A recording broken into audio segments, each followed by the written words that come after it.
মা আমার পরমান্ন রন্ধন করে সেই পরমান্ন নিয়ে চলেছে পিতা স্বামীর কাছে। আর স্বামীর কাছে গিয়ে দাঁড়িয়েছে, স্বামী বলছে, পদ্মা তুমি দুই সন্তানকে ফেলে এখানে এলে কেন?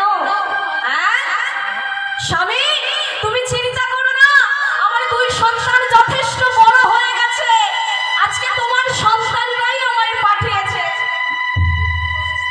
বলে তাই নাকি? বলে হ্যাঁ।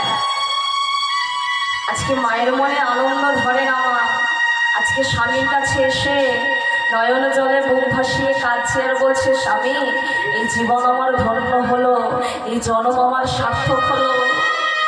আজকে যে সন্তানের জন্য আমি এতদিন ধরে কেঁদেছিলাম, আজকে যে সন্তান আমি পাইনি বলে আমি গৌরকে সহ্য করতে পারতাম না, আজকে সেই গৌর গোবিন্দ দুই ভাই আমার ঘর আলো করে রয়েছে। স্বামী এই জীবনে